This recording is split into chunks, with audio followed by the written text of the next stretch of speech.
बहुत स्वागत, नमस्कार आप सभी का प्राइम डिबेट में। मैं रविंद्र सिंह आपके साथ। सचिन पायलट के अनशन के बाद सियासी माहौल लगातार गर्म है। पायलट को लेकर दिल्ली में कांग्रेस की बैठकों का दौर हुआ और यह तय हुआ कि वरिष्ठ नेता केसी वेणुगोपाल और कमलनाथ सचिन पायलट से बातचीत करेंगे और इसका समाधान निकालने की कोशिश करेंगे। सचिन पायलट को लेकर कांग्रेस आलाकमान क्या फैसला लेगा, इसको लेकर फिलहाल सियासी माहौल गर्म हुआ है। कार्रवाई करने वाले बयान के बाद रंधावा की तरफ से कई अटकलें बनती रहीं, लेकिन कांग्रेस अध्यक्ष खड़गे के साथ बैठक के बाद एक ही बात सामने आई कि कांग्रेस के वरिष्ठ नेता पायलट के जज्बात समझेंगे, जानेंगे। लेकिन एक बात तो साफ हो गई है इससे कि सचिन पायलट को लेकर कांग्रेस आलाकमान की तरफ से फैसले में कोई जल्दबाजी नहीं की जाएगी। पायलट को नोटिस दिया जाएगा, वहीं अशोक गहलोत से भी बात की जाएगी। इधर सचिन पायलट को अनशन के लेकर एक बार फिर से उनका नया प्लान सामने आया है। वो ये कि 17 अप्रैल को पायलट के 2 कार्यक्रम बन रहे हैं राजस्थान में। एक झुंझुनू जिले के खेतड़ी में शहीद की मूर्ति का अनावरण कार्यक्रम है और दूसरा खेतड़ी से लौटते वक्त शाहपुरा में धार्मिक अनुष्ठान में वो शामिल होने की बात कर रहे हैं। ये बात सामने आ रही है। आज के इसी मुद्दे पर क्या स्थायी समाधान होगा और इसी पर चर्चा करेंगे। पहले देखते हैं इस रिपोर्ट को।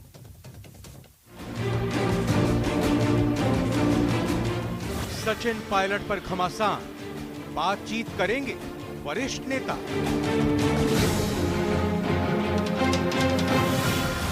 केसी वेणुगोपाल और कमलनाथ समझेंगे पायलट के जज्बात।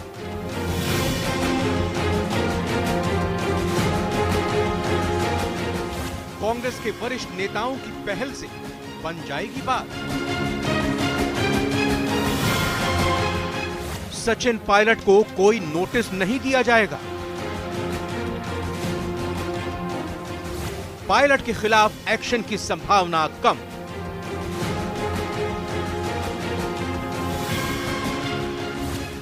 पायलट मामले पर सीएम गहलोत से भी की जाएगी बात। पायलट का एक और प्लान, 17 अप्रैल से दौराए राजस्थान। पायलट पर घमासान, बातचीत से समाधान। तो सचिन पायलट एपिसोड का पटाक्षेप कब होगा? फिलहाल ये होता हुआ नजर इसलिए नहीं आ रहा है क्योंकि आलाकमान की तरफ से पार्टी के 2 वरिष्ठ नेताओं को अधिकृत किया गया है कि आप जाइए, सुनिए सचिन पायलट चाहते क्या हैं, उनके मन में क्या चल रहा है, क्या उनकी शिकायतें और शंकाएं हैं। प्राइम डिबेट करेंगे, लेकिन पहले 4 आज के प्राइम डिबेट के सवालों को देख लेते हैं एक एक करके। पहले सवाल क्या, ये बात करते हैं। पहला और महत्वपूर्ण सवाल ये कि क्या कांग्रेस के वरिष्ठ नेता ढूंढ निकालेंगे समाधान बातचीत करने के बाद? जी हां, पहला सवाल यही होगा और जानने की कोशिश करेंगे कि जिन 2 नेताओं को अधिकृत किया है क्या उनसे बातचीत से हल निकल जाएगा।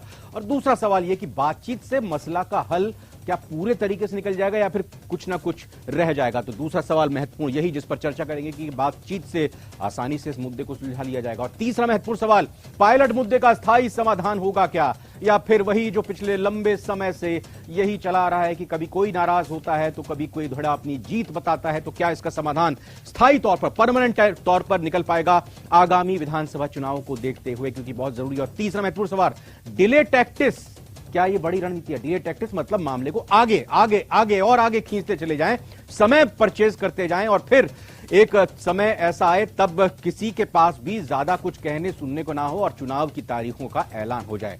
ये चारों सवाल आज के महत्वपूर्ण होंगे। हमारे साथ 4 महत्वपूर्ण इस वक्त गेस्ट जुड़ चुके हैं, मेहमान जुड़ चुके हैं। एक एक करके उनका परिचय कराता हूं। सबसे पहले मैं कहूंगा राखी राठौड़ हमारे साथ हैं, बीजेपी से हैं। राखी जी, आपका बहुत बहुत स्वागत। कांग्रेस का नजरिया जानने की कोशिश करेंगे वरुण पुरोहित जी, कांग्रेस विचारक हैं। वरुण जी, आपका भी बहुत बहुत स्वागत। और साथ ही साथ मिथिलेश जैमिनी, वरिष्ठ पत्रकार हमारे साथ। मिथिलेश जी, आपका भी बहुत बहुत स्वागत और धन्यवाद। पत्रकार के तौर पर क्या कुछ गतिविधि ये दिल्ली में इन दिनों 2 दिनों हुई है और राजस्थान में, जयपुर में क्या हलचल रही, वो जानने की कोशिश करेंगे। साथ ही साथ निरंजन पोद्दार साहब भी बतौर राजनीतिक विश्लेषक, राजनीति किस रूप में हो रही है और क्या फायदा क्या नुकसान होगा, इस पूरे मसले पर बात करेंगे। लेकिन सबसे पहला सवाल यहां पर बनता है वरुण पुरोहित जी से। वरुण जी, चल क्या रहा है? कुछ समझ नहीं आ रहा कि एक तरफ सचिन पायलट निकलते हैं दिल्ली के लिए ये कहते हुए कि अगर पार्टी प्रभारी ये कहते हैं कि मेरा अनशन पार्टी विरोधी गतिविधि के खिलाफ है तो मैं आला कमान से बात करूंगा। 2 दिन उनको हो गए, अभी तक आला कमान तो क्या किसी ने बात नहीं की? ये मुझे तो नहीं पता, आपको पता हो तो बताइएगा। क्या सचिन पायलट ने मिलने की कोशिश नहीं की होगी आला कमान से? कोई अभी तक राहुल गांधी, प्रियंका गांधी, सोनिया गांधी उनसे नहीं मिला। खड़गे साहब पार्टी अध्यक्ष उनसे नहीं मिले। खड़गे साहब जबकि 2-2, 3-3 बार यहां पर मिल लेते हैं रंधावा जी से, राहुल गांधी से रंधावा मिल लेते हैं। चल क्या रहा है पार्टी में? देखिए, पार्टी में कुछ भी नहीं चल रहा है। एक सामान्य सी गतिविधि है। राजनीति में वॉइस ऑफ डिसेंट चलती रहती है, लेकिन उन्होंने जो, मैंने आपको डिबेट में पिछली बार भी कहा था, उन्होंने जो धरना दिया आला कमान को सूचित करके वॉइस ऑफ डिसेंट 4.5 साल से चल रही है सर, 4.5 साल से चल रही है ये। सर मैं वही तो कह रहा हूँ, वॉइस ऑफ डिफेंस 4.5 साल से नहीं, जब से आजादी उसके बाद से कांग्रेस पार्टी में विभिन्न प्रकार की चलती रही। रामनिवास जी थे, सुखाड़िया जी के टाइम भी हरिदेव जोशी, शिवचंद्र माथुर का भी आओ तो वॉइस ऑफ डिसेंट चलती है, लेकिन एक दायरे में चलती है। आप विदाउट आला कमान को इन्फॉर्मिंग आप अगर आप धरना देते हो और अपनी खुद की इंडिविजुअलिटी दिखाने का प्रयास करते हो तो ऐसा आपको रिजल्ट मिलेगा। मानेसर के टाइम भी उन्होंने ऐसा ही किया। आपको मैं फिर बताना चाह रहा हूँ, ये जितने पेस्ट्री बॉयज हैं जो लड़ाई करके नहीं आए हैं, एनएसयूआई यूथ कांग्रेस या छात्र राजनीति, युवा राजनीति करके नहीं आए, उनके साथ यही प्रॉब्लम है। और कई लोग छोड़ के जा चुके हैं भारतीय जनता पार्टी ने, उनको गले लगा लिया जो परिवारवाद की बात करती थी। ये कर्नाटक में भी इतने टिकट परिवारवाद को देते हैं, तो खैर वो तो अलग इनका पाखंड है, उसके बारे में चर्चा बाद में कभी होगी। लेकिन सचिन पायलट साहब को ये समझना चाहिए, मैंने आपको उस दिन भी कहा था, बच्चों का खिलौना तो है नहीं, मैं मुख्यमंत्री ही बनूं और कुछ नहीं बनूं, ये कौन सी बात है भाई? आप कार्यकर्ता क्यों नहीं बनो? ब्लॉक अध्यक्ष बन के क्यों नहीं कहते, जिद करते भाई मैं ब्लॉक अध्यक्ष बन के काम करूंगा? ये तो करना नहीं चाहते हैं। तो ये जब तक आपके अंदर एक महत्वाकांक्षा रहेगी या एक सपना रहेगा। वरुण पुरोहित जी, मेरा सवाल सुनिए, मैं ये जानना चाह रहा हूं, आपने कहा ना कि ये जो खांटी कांग्रेसी नहीं है, शुरुआत से जुड़े हुए नहीं है, 2013 से 2015 तक, मैं और ज्यादा इतिहास में नहीं जाता कि उनके पिताजी भी कांग्रेस में थे, उन्होंने क्या कुछ कांग्रेस के लिए किया और फिर अब सचिन पायलट क्या कर रहे हैं। एक मिनट। और 2018 में जो आपकी सरकार बनी ना, उसमें उनका भी महत्वपूर्ण योगदान, आप भी नकार नहीं सकते उसमें। तो ये कहना कि पार्टी में चले जाते, तो आप तो वही बात कह रहे हैं जो गुलाम नबी आजाद साहब ने कही थी कि हाँ यही कहा जाता है आला कमान की तरफ से, जो जाता है जाए, जाने दो। गुलाम नबी आजाद साहब तो खुद भी मैंने जीते ही बनाई, तो आप खुद ही कह रहे हैं ना, उनका क्या हाल है? आप भी तो कह रहे हैं ना कि जिसको जाना है वो चला जाए, वो जाते रहे ऐसे। नहीं थे, खाली मलाई चाटू सेटिंगबाजों का इकट्ठा एक दिल्ली में हुजूम और रखा, उसके एक अंग थे। आपको मैंने कहा सचिन, राजेश पायलट जी की बात ही अलग थी, जनता से मिलते थे। मैंने आपको बताया, शेव करते हुए बनियान में आ जाते थे, मिल जाते थे लोगों से। तो सचिन पायलट जी तो नीचे नहीं देखते, उनको तो मैंने कहा ना, अगर खाटी राजनीति 2018 में जो सरकार बनी उसमें सचिन पायलट के योगदान को मानते नहीं मानते आप? अब मैं आपको कह रहा हूं, किसी का योगदान नहीं, कांग्रेस के कार्यकर्ता और कांग्रेस के शब्द का योगदान है। अशोक गहलोत जी का भी बाद में सचिन पायलट का योगदान को मानते हैं कि नहीं मानते? अगर उसका योगदान, अगर आप उसको कांग्रेस से अलग फेस मानते हो तो खुद चुनाव जीतते, क्यों हारते चुनाव? बताइए आप। और ये हिस्ट्री में हुआ कभी 98 पर रुक गई सरकार, 140 150 आते अगर सही टिकट दी जाती तो। इसलिए मैं आपको फिर कह रहा हूं, नवल किशोर शर्मा जी थे प्रदेश अध्यक्ष, परशुराम मदेरणा जी थे प्रदेश अध्यक्ष, नहीं बन पाए ना मुख्यमंत्री, तो क्या उनका योगदान नहीं है? योगदान हर कार्यकर्ता का होता है, क्योंकि नहीं तो आप इंतजार कर रहे हैं, फिर इसका मतलब है कि पार्टी इंतजार कर रही है कि भाई हम तो यूं जलेबी घुमाते चले जाएंगे, मुलाकात नहीं करेंगे, हम कह देंगे जाइए 2 वरिष्ठ नेताओं से बात कर लीजिए, कमलनाथ और वेणुगोपाल, वो क्या बात करेंगे राजस्थान को लेकर? कमलनाथ अपना प्रदेश तो संभाल नहीं पाए, अब वो क्या संभालेंगे यहां पर? अभी कर्नाटक का चुनाव चल रहा है, उसके पहले इनकी बातें सुनेंगे क्या? चुनाव सर पर है एक स्टेट का, पहले उसको जीतने की बात करना चाहिए, इनको वहां जाना चाहिए, कार्यकर्ता के रूप में काम करना चाहिए कर्नाटक में, उसके बाद यहाँ बात करें। और उनका सॉल्यूशन क्या होगा, मैं आपको आज बता रहा हूं, कोई सॉल्यूशन ही नहीं है। वो सॉल्यूशन चाहते हैं मुख्यमंत्री बनना, और मुख्यमंत्री को जिद है कि मुख्यमंत्री, मैंने फिर रिपीट कर रहा हूं इस बात को, आप क्यों नहीं कार्यकर्ता कर? आपको पार्टी ने इतने पद दे दिए, इतनी बार आप आनंद ले चुके हो, दूसरों का नंबर लगने दीजिए, आप पार्टी में कार्यकर्ता बनिए। वो बनना नहीं चाहते हैं तो पार्टी के अनशन पर किस लिए बैठे थे वो? उन्होंने अनशन पर बैठते समय कहा था कि मुझे मुख्यमंत्री वाली बात, मुझे मुख्यमंत्री बनना। अनशन पर बैठते उन्होंने कहा भ्रष्टाचार की आप जांच करा लीजिए, पूर्व जो सरकार के कथित भ्रष्टाचार है। अनशन पर बैठे वो कह रहे हैं कि मेरे खिलाफ अगर कोई कह रहा है कि पार्टी विरोधी गतिविधियां हैं तो मैं आलाकमान से बात करूंगा। उन्होंने कहा, कह दिया, खुलकर कहा क्या उन्होंने कहीं पर भी? ये आप अपने हिसाब से अगर बोलें बात को, जो पहले हुआ था वो लगातार सब पब्लिक डोमेन में है, लेकिन अभी कुछ कहा है इस पूरे प्रकरण में अभी तक सचिन पायलट ने? रविंदर जी, अगर कहते तो पार्टी में कैसे रहते? जिगर चाहिए पार्टी बनाने के लिए, आप कांग्रेस के माध्यम से नेता बने हो। अरे तो जिगर चाहिए आलाकमान को भी भाई कुछ फैसला लेने के लिए, बोल दीजिए ना कुछ भी, जो भी आपको लग रहा है आप कह दीजिए। अभी कर्नाटक के चुनाव में 13 मई के बाद जब काउंटिंग होगी तब बात करेंगे। कांग्रेस की सरकार आएगी तो फिर आपको नहीं पूछेंगे, कांग्रेस की सरकार नहीं आएगी तो फिर आपको हम पुचकारेंगे। बोल दीजिए, अभी बोल दीजिए। नहीं कहीं पुचकारेंगे ना साइडलाइन करेंगे। कांग्रेस पार्टी एक डेमोक्रेटिक फोरम है, ना किसी को साइडलाइन करते हैं ना पुचकारते हैं। अगर पार्टी में रहना है, पार्टी में काम करिए, नेना हम अपने आप को बड़ा नेता दो। अगर अरे तो रंधावा जी की बात क्यों नहीं मान रहे? पार्टी प्रभारी हैं, उन्होंने तो कहा था कि भाई अनुशासनहीनता पहले भी हुई है, एक बार फिर से अनुशासनहीनता हो रही है, इस पर कार्रवाई होगी, कोई नहीं बचेगा। तो कार्रवाई भी नहीं कर रहे हैं आप जो कहा जा रहा है आपके पार्टी प्रभारी की तरफ से, जो रिपोर्ट ली जा रही है, ना आप जो नेता आपसे मिलना चाह रहे हैं, ना मुलाकात कर रहे हैं, ना उनको कुछ बता रहे हैं कि क्या करना है। क्या ये अधिकृत माने कि इन दोनों नेताओं को, केसी वेणुगोपाल को और कमलनाथ को कर दिया है, जो फैसला लेंगे वो अपने दम पर ले सकते हैं?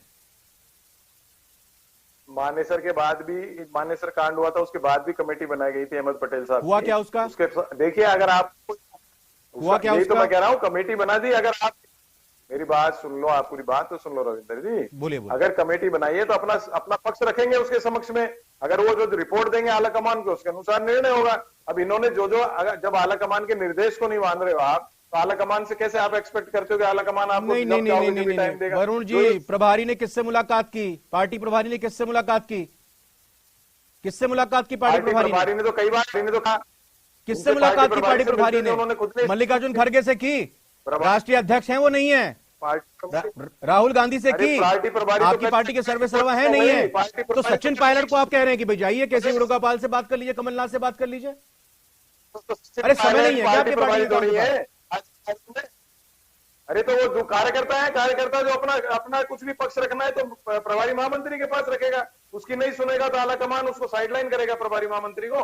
एक देखिए, खड़गे साहब के बनने के बाद से वापस एक फॉर्मेट आ रहा है सेंट्रल सिस्टम को दुरुस्त करने की आवश्यकता। मैंने आपको कई बार इस बात को स्ट्रेस करने की, उसको स्ट्रेस सही कर रहे हैं। अगर आप असंतुष्ट कोई गतिविधि करते हो, आला कमान का निर्देश नहीं मानते हो, तो आला कमान राखी राठौड़ जी, बीजेपी इस पूरे घटनाक्रम पर क्या नजर बनाए हुए है, कैसे देखते हैं आप इसको?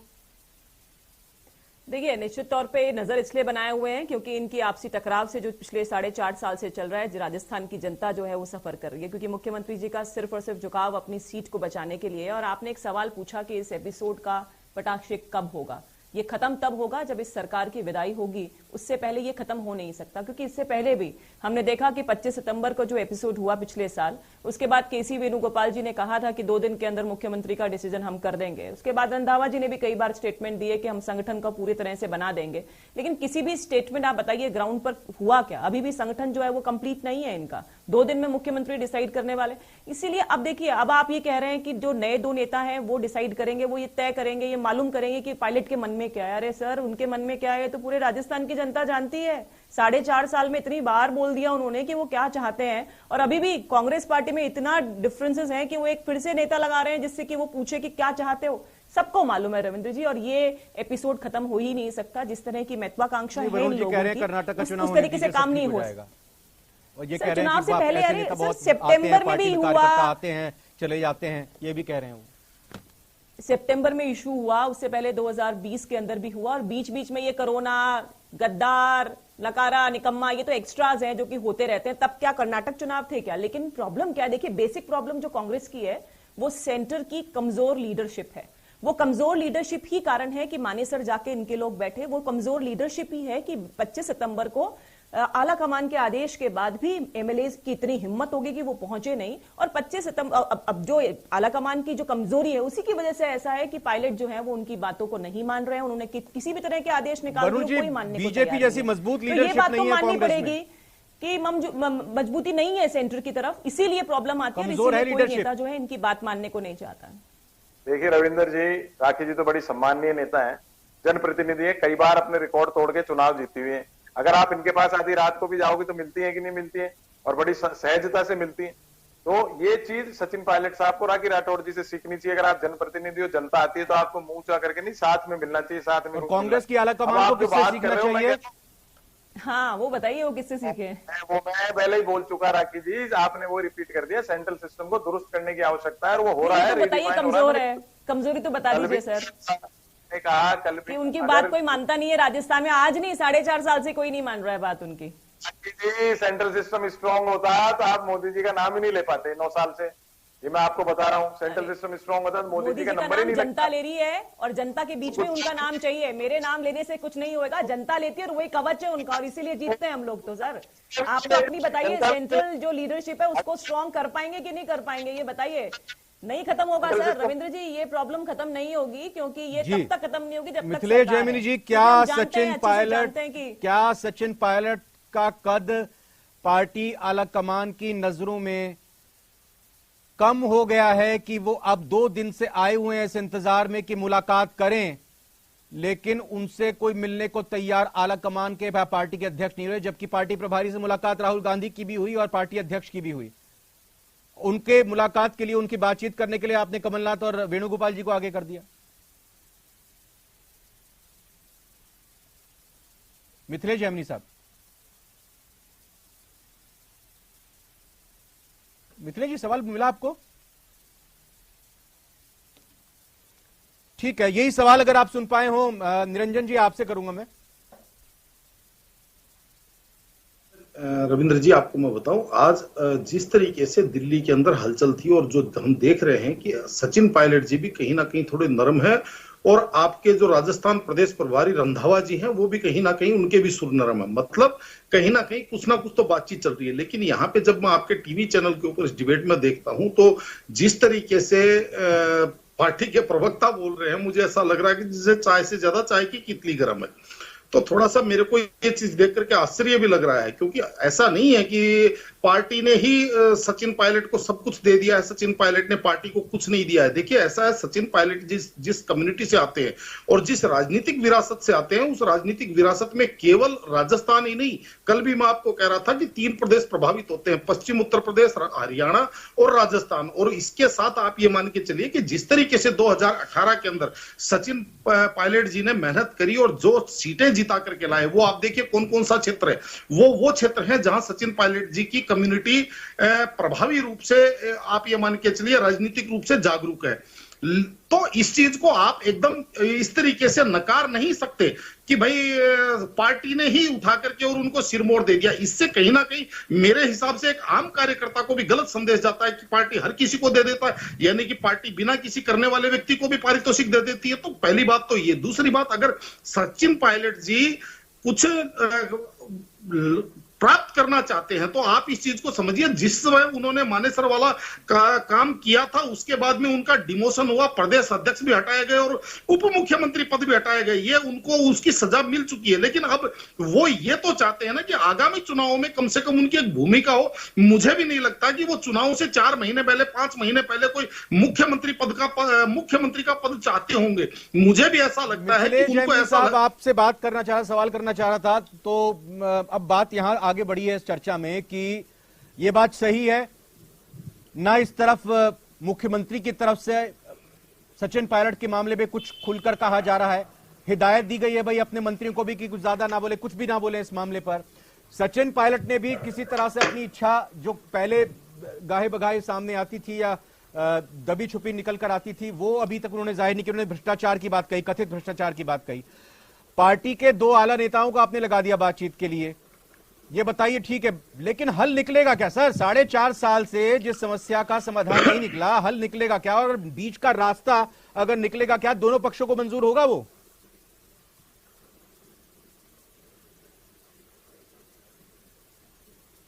मिथिलेश जैमिनी जी, मेरी आवाज आ रही है ना आपको सर?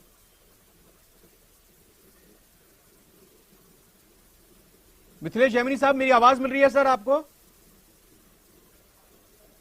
थोड़ा दिक्कत आ रही है तकनीकी। मैं कोशिश करूंगा एक बार फिर से कनेक्ट करने की मिथिलेश जैमिनी जी को। जैमिनी जी, आवाज तो नहीं मिली आपको? चलिए पोद्दार साहब, आप बताइए कि बीच का रास्ता फिर क्या निकलेगा। ठीक है, पार्टी ने सोचा है कि भाई कार्रवाई हम नहीं करेंगे, भले ही प्रभारी कहते रहे कि अनुशासनहीनता है, कार्रवाई होगी। पहले की भी बात जो हुई है अनुशासनहीनता जिस भी पक्ष की तरफ से, उस पर भी कार्रवाई होगी। लेकिन जो बीच का रास्ता अगर पार्टी सोच रही है, क्या दोनों पक्ष उस पर राजी हो जाएंगे आज की तारीख में? देखिए रविंद्र जी, मैं आपके चैनल पे बहुत जिम्मेदारी से ये बात कहना चाहता हूं। जिस तरीके से आज सचिन पायलट जी यहाँ दिल्ली में थे और यहाँ पे हमारे जो सूत्र हैं, या मान लीजिए जो लोग सचिन पायलट जी से मिलकर के आए हैं, मैं जर्नलिस्ट लोगों की बात कर रहा हूं, और उनसे जिस तरीके से बात हो रही है, सचिन पायलट जी भी इस समय बहुत ज्यादा बार्गेनिंग की स्थिति में नहीं है। लेकिन वो ये जरूर चाहते हैं कि भाई उनका कुछ ना कुछ चुनावों के अंदर उनकी भूमिका बढ़े और उनके समर्थक हैं, या मान लीजिए जो उनके विश्वास पात्र हैं, उनको कम से कम ये है कि चुनावों के अंदर टिकट मिले और उनको चुनाव में प्राथमिकता मिले। तो ये सचिन पायलट जी की एक हार्दिक प्रबल इच्छा है और वो ये चाहते हैं कि भाई इन चुनावों के बाद में जब अगर पार्टी चुनाव जीत करके आती है तो फिर उनकी बड़ी भूमिका हो। और वो ये बात भी कह रहे हैं कि भाई मुझे इस चीज के लिए वायदा किया गया था, लेकिन यहां पे आला कमान से ये बात निकल करके आ रही है कि जब आपको वायदा किया गया था उस समय सोनिया गांधी जी राष्ट्रीय अध्यक्ष हुआ करती थी, लेकिन अब राष्ट्रीय अध्यक्ष खड़गे जी हैं। तो ये उस समय का वादा है। अब आज की तारीख के अंदर खड़गे जी इस चीज के ऊपर निर्णय करेंगे, तो उसके लिए जिस तरीके से अभी फर्क पड़ता है क्या? देखिए ऐसा है कि अगर हम बात करें, देखिए आज अगर सचिन पायलट जी नाराज होते हैं या कहीं कोई सरकार के अंदर कोई व्यवधान आता है तो निश्चित रूप से देखिए पार्टी को कुछ ना कुछ तो नुकसान उठाना पड़ेगा, क्योंकि ऐसा नहीं है कि सचिन पायलट सचिन पायलट जनता से जुड़े हुए लोग हैं, जनता से जुड़े हुए नेता और बहुत सारे लोग जो हैं आज भी सचिन, और वो आपने देखा होगा कि जब प्रदर्शन स्थल पे। राखी जी, मैं आपसे जानना चाहूंगा, मैं इससे पहले भी आपकी पार्टी से जो लोग आते हैं चर्चा में इस मुद्दे पर एक दो बार मैंने सवाल किया, बतौर राजस्थान के राजनेता सचिन पायलट को आप कैसा मानती हैं? देखिए, मेरे मानने नहीं मानने से कुछ नहीं होता, पर जनता उनको ये मानती है कि उन्होंने जिद पकड़ ली कि खिलौना तो वही चाहिए। इसके अलावा मुझे लगता है कि कोई इमेज जनता के बीच में है नहीं, क्योंकि क्या है कि जब आप त्याग नहीं कर सकते, जब आप जनता के लिए हित में काम नहीं कर सकते। और आप मुझे एक केस बताइए जब बेरोजगारी के लिए, विकास के लिए, गरीब के लिए सचिन पायलट जी ने आवाज उठाई हो पिछले 4.5 साल के अंदर? ना असेंबली में कभी उठाई और ना कभी सड़क के ऊपर आए। तो जनता जानती है सचिन पायलट की कौन सी भूमिका बीजेपी को परेशान कर देगी या उनको थोड़ा आराम देगी, सहूलियत होगी? क्योंकि यहाँ उधर हनुमान बेनीवाल जी ने भी 2-3 बार बोल दिया कि भाई आइए हम एक तीसरा धड़ा बनाते हैं, नॉन बीजेपी नॉन कांग्रेस सरकार बनाते हैं। दूसरी तरफ यहाँ कुछ और भी बातें हो रही है कि शायद मना लिया जाए, उन पर कोई कार्रवाई नहीं हो। बीजेपी कैसे कंफर्टेबल होगी? डेमोक्रेसी में सबकी अपनी छूट है, कुछ भी कर ले, लेकिन हम तो अपने आप से कंपटीशन करते हैं। हम अपने ऑर्गेनाइजेशन के दम पर और सेंट्रल गवर्नमेंट की जो वेलफेयर स्कीम्स हैं उनके दम पर हम जाएंगे। उनको स्वतंत्रता है, कुछ भी करे, हमें डर नहीं लगता। हम तो अपनी लकीर को लंबा करने में विश्वास करते हैं और उसी में काम करेंगे। उनकी इच्छा जो करे। कांग्रेस के अंदर अगर किसी काम करने वाले को या किसी की पहचान नहीं है, उनको नहीं रखना चाहते, वो उनकी इच्छा है। अगर नहीं रखना चाहते, किसी के साथ में करना चाहते हैं, कोई अगर कोई संगठन बनाना चाहते हैं, वो इनकी इच्छा है। लेकिन भारतीय जनता पार्टी अपने आप से कॉम्पीट करती है और अपने ही बूते पर आएगी। इनसे हमें कोई फर्क नहीं पड़ता। जनता त्रस्त हो चुकी है इनके झगड़े से, इनकी लड़ाई से। और इसीलिए, और मैं एक बात और कहना चाहूंगी कि चीफ मिनिस्टर साहब जो अपने आप को गांधी कहते हैं राजस्थान का, कैसे कैसे शब्दों का प्रयोग करते हैं। दुर्भाग्य राजस्थान का कि एक ऐसे गांधी हमें मिले हैं जिनको कि ये अपने साथी लोगों के लिए, अपनी पार्टी के लोगों के लिए कैसे शब्दों का प्रयोग करना है, इस बात की जानकारी। वरुण पुरोहित जी, क्या जनता त्रस्त हो गई है ये जो चल रहा है आए दिन के झगड़े से, जैसा राखी जी ने उल्लेख किया? मैंने कहा जमीन से जुड़े हुए नेता है, आदरणीय है, समाज के हमेशा सहायता करने में तत्पर रहती है। तो उनका जो व्यू पॉइंट है बीजेपी का नहीं है, एक अलग है। दो आज लगता है चाय में 2 चम्मच चीनी डाल दी, 1 चम्मच एक्स्ट्रा डाल लिया आपने। नहीं मैं चीनी ये बात नहीं है। देखिए सचिन पायलट साहब, मैं ना सचिन पायलट साहब के खिलाफ या पक्ष में ना अशोक गहलोत जी के पक्ष या खिलाफ में, कांग्रेस पार्टी जो है ना वो उसे एक डेमोक्रेटिक फोरम है। अगर उनको कोई चीज अच्छी नहीं लगे तो उनको संतुष्ट, मैंने भी बहुत, ये तो बाद में आए राजस्थान की राजनीति में, तो उनसे पहले से करता आ रहा हूँ। मैंने कई बातों इस बात को उठाया जो गैर कांग्रेस पृष्ठभूमि से कांग्रेस में आ जाते हैं, वो भी ऐसी बात करते हैं, या कोई पैराशूट से आ जाते हैं। कि मैं इसलिए इनको पेस्ट्री बॉय बोला है कि इन्होंने, मैंने कहा ना, छात्र राजनीति, युवा राजनीति, सड़क की राजनीति करके आए। नहीं तो इनकी गलती नहीं है, वो समझ नहीं पाते। ऐसे जितने भी जो कांग्रेस में आए, कुछ तो छोड़ के चले गए, तो उनको सत्ता बिगड़ रह नहीं पाते, शायद आप भी नहीं रहे। मैं जरा वैसे ये एक बहुत बड़ा तो इसका सैंपल नहीं है जो लगातार हम प्राइम डिबेट में एक सवाल रखते हैं, वो टीवी स्क्रीन पर अभी चलेगा। उस सवाल में हमने जनता से पूछा अपने सोशल मीडिया प्लेटफॉर्म पर कि भाई कांग्रेस इस बार पायलट मुद्दे का क्या स्थायी समाधान तलाश लेगी। तो इस सवाल के अगर जवाब के बारे में बात करें तो ज्यादातर लोग जो है ना इस सवाल को लेकर यही कह रहे हैं कि हाँ वो आशान्वित हैं, उनको ये कॉन्फिडेंस है कि हाँ 72% लोग कह रहे हैं सुलझा लेगी इस मसले को, 28% कह रहे हैं कि नहीं सुलझा पाएगी। यानी ज्यादा जो लोगों की राय है, ज्यादा जो लोगों का मत है वो मानकर चल रहे हैं और इस बात को समझ रहे हैं कि आलाकमान रास्ता सुलझा लेगी। और उनको भी पता है कि सचिन पायलट एक एसेट है, ये हमने नहीं कहा था, ये आप ही के पार्टी के नेता ने कहा था। तो इसीलिए कोई भी आना और जाना बहुत आसान होता है, लेकिन उसके बने रहते हुए पार्टी का बढ़ना और चढ़ना बहुत मुश्किल होता है। बहुत बहुत शुक्रिया, बहुत बहुत धन्यवाद मैं करना चाहूंगा आप सभी मेहमानों का। राखी जी आपका बहुत बहुत शुक्रिया, साथ ही साथ वरुण जी आपका धन्यवाद, आपका भी बहुत बहुत शुक्रिया। निरंजन जी और मिथिलेश जी, माफी कुछ तकनीकी दिक्कत हुई, आज आपसे बात नहीं हो पाई, लेकिन आगे किसी मसले पर जरूर आपसे बात करेंगे। फिलहाल प्राइम डिबेट में आज इतना ही।